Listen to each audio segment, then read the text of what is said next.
आदि भी वो है, अनादि भी वो है, अंत भी वो है, अनंत भी वो है, त्रिलोक का स्वामी भी वो है और देवों के देव महादेव वो है। नमस्कार, यूसीएन प्रस्तुत महाशिवरात्रि स्पेशल में मैं दिशा आप सभी का स्वागत करती हूँ। सबसे पहले तो आप सभी दर्शकों को महाशिवरात्रि पर्व की ढेरों शुभकामनाएं। महाशिवरात्रि का यह पर्व हमारे हिंदू धर्म में बेहद ही अहम माना जाता है और साथ ही इस दिन शिव मंदिर में जाकर भगवान शिव शंकर की पूजा अर्चना को भी एक अहम स्थान दिया जाता है। बात करें जब शिव मंदिरों की, तो नागपुर में भी कुछ ऐसे प्राचीन मंदिर हैं जो नागपुर की ऐतिहासिक धरोहर को और भी गौरवशाली बनाते हैं।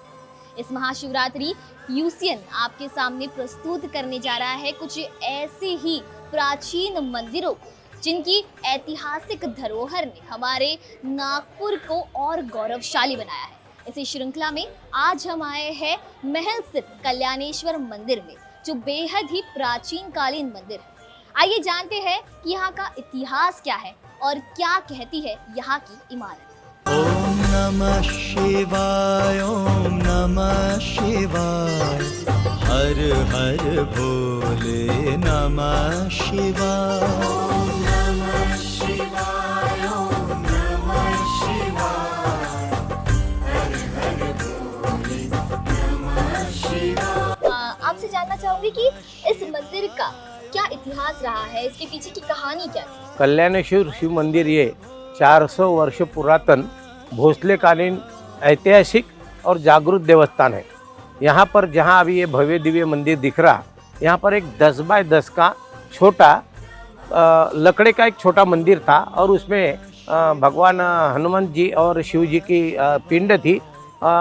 तत्कालीन पुलिस के स्वर्गीय एकनाथ दादा जौनजाल, वो पुलिस में हेड कांस्टेबल थे, वो और उनके सहकारी मित्रों ने इसका जीर्णोद्धार 1968 से लेके अभी तक 1984 तक जीर्णोद्धार करके ये भव्य दिव्य वास्तु उन्होंने खड़ी की है। पुलिस और जनता इनके जो विश्वास का प्रतीक करके ये मंदिर पहचाने जाता है। मंदिर में हर साल हिंदी भाषिक श्रावणोत्सव और मराठी भाषिक श्रावणोत्सव, दोनों श्रावणोत्सव भव्य दिव्य प्रमाण में मनाए जाते हैं। शिवरात्रि का भी भव्य दिव्य महोत्सव यहाँ होता है। हर शिवरात्रि में हम इक्षु रस से यानी गन्ने के रस से भगवान को रुद्राभिषेक करते, जो सवेरे 10 बजे शुरू होता है तो रात को 11 बजे तक लाखों लोगों को हम निःशुल्क गन्ने के रस से अभिषेक करने के लिए देते हैं और यहाँ अनेक लोगों की मनोकामनाएं पूर्ण हुई हैं। 400 वर्ष पुरातन ये मंदिर है और ये स्थल नगाराखाना करके पहचाने जाता है।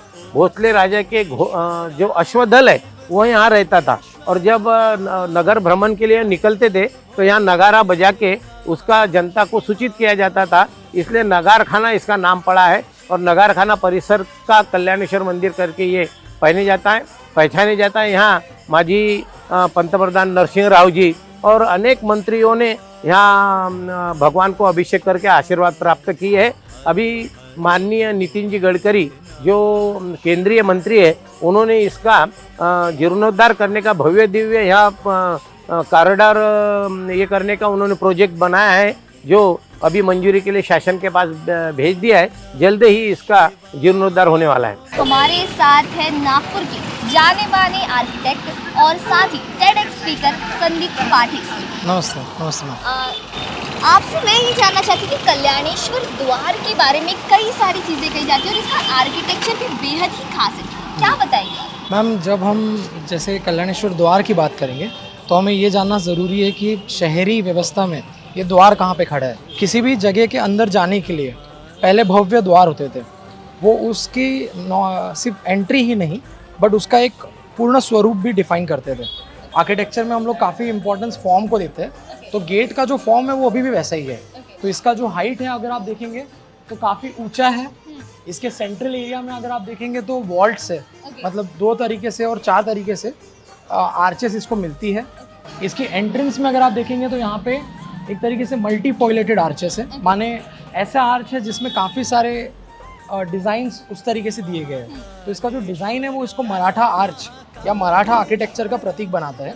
पुराने वक्त में ये पत्थर का बना हुआ दरवाज़ा होगा और मेरे ख्याल से ये बसाल्ट का बना हुआ दरवाज़ा ज़रूर होगा। पर हर मंदिर की जो वास्तुकला होता है थोड़ा ना थोड़ा अपना अनूठापन लेके चलती जी। है। और बात करें जब कल्याणेश्वर मंदिर की, तो यहाँ की वास्तुकला के बारे में क्या अनोखी चीज़ देखी गई है और यहाँ के बारे में आप क्या बताएंगे? यहाँ पे अनोखी चीज़ इसका जो द्वार है वो है। उसके अलावा अगर हम देखेंगे तो नंदी जी जहाँ विराजमान है वो हमारा अंतराल हो गया और ये हमारा गर्भगृह हो गया। इस तरफ हम जा रहे हैं अभी। तो इस तरीके से यहाँ पे चीज़ें थोड़ी सी अलग है, मगर जो उसका सीक्वेंस है, जो उसका एक क्रोनोलॉजी है, वो ऑर्डर सेम है। मंदिरों में एक मंडपा होता है जो यहाँ पे मिसिंग है। तो यहाँ पे तुरंत हमें एक गेट दिखता है, मंडपा नहीं दिखता। यहाँ अंतराला है और गर्भगृह है। तो इस तरीके से यहाँ पे थोड़ा सा अलग है। कल्याणेश्वर द्वार के अब हम लोग सबसे ऊपरी भाग पर है और जिस तरीके से आपने बताया था कि जो भी द्वार रहता था उसके लिए कोई एंट्रेंस रहती थी जिससे कोई सिपाही कह लो जी। प्राचीन काल में वो ऊपर आ सके। तो इस जो कल्याणेश्वर द्वार है इसके बारे में जो एंट्रेंस है उसकी और यहाँ पे हम लोग आए, इस बारे में आप क्या बताएं? दो उसके रूप है। एक है कि जैसे सिपाही तो ऊपर आएंगे ही, उसके अलावा जो साफ सफाई करनी है उसके लिए भी आपको एक एक्सेस रास्ता चाहिए, उसके लिए भी वो यूज़ होगा। अब अगर हम लोग यहाँ से अगर देखें तो आपको एक महल का, पुराने महल का एक छोटा सा स्वरूप दिखेगा। इस वक्त महल काफ़ी बदल रहा है, मगर कुछ चीज़ें अभी भी वैसे के वैसी है। जैसे अभी आप ये सिद्धिविनायक मंदिर देखिए, पीछे में केलीबाग मंदिर देखिए, इसके और आगे जाएंगे तो बड़कस चौक आएगा, इस तरफ में गांधी गेट और पीछे के जो मंदिर है वो आपको दिखेंगे। तो अभी भी वो कुछ चीज़ें वैसे की वैसी है। तो इसका एक व्यू आपको यहाँ से मिल सकता है। मैं आपसे जानना चाहती थी कि महाशिवरात्रि के इस पावन पर्व पर कल्याणेश्वर मंदिर में इस साल क्या खास हो रहा है? डॉक्टर सरोज मृणाल, ये श्री राधा रसामृत कथा का आयोजन हमने किया है और इसमें 8 तारीख को ये मंदिर के भव्य फूलों से सजावट होगी, भगवान को सेज होगी और सवेरे 10 बजे से लेके रात को 10 बजे तक जितने भी लोग आएंगे, 1 लाख लोग यहाँ दर्शन के लिए आते हैं, सबको हम इक्षु रस से यानी गन्ने के रस से उनके हाथ से हम निःशुल्क अभिषेक भगवान को करवाते हैं। और उस दिन उपवास का जो प्रसाद रहता, जैसे गाजर का हलवा है और फराड़ी है, इस प्रसाद का हम उस दिन वितरण करते हैं। इक्षु रस की ऐसी महिमा है कि इक्षु रस यानी गन्ने का रस, गन्ने के रस से अगर शिव जी को अभिषेक किया जाता है तो अकाल मृत्यु हरणम और लक्ष्मी प्राप्ति होती है, ऐसे अपने शास्त्रों में कहा गया है। इसलिए हम गन्ने के रस का अभिषेक सवेरे से लेकर शाम तक ये कंटिन्यू भक्तों से निःशुल्क करवा के लेते हैं। जटाधरा शिव जटाधरा, हर हर भोले नमः शिवाय। ये था महल स्थित कल्याणेश्वर मंदिर का इतिहास जो बेहद ही गौरवशाली रहा है। पिछले 400 सालों से ये मंदिर यहाँ पे खड़ा है और नागपुर के ऐतिहासिक धरोहर को और भी गौरवशाली ये बनाता है। यहाँ का आर्किटेक्चर भी उतना ही खास है जो मराठा शैली को बखूबी प्रस्तुत करता है।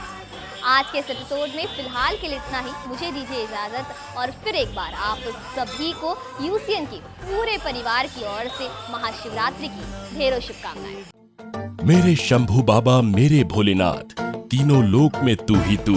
धूप कपूर पुष्प क्या, मेरा तो जीवन ही तू। शुभेच्छुक अजय कपूर वाला द्वारा निर्मित मोरिया कपूर 100% शुद्ध कपूर। शुद्धता ऐसी जिसमें महक है भरोसे की। मस्का साथ इतवारी नागपुर।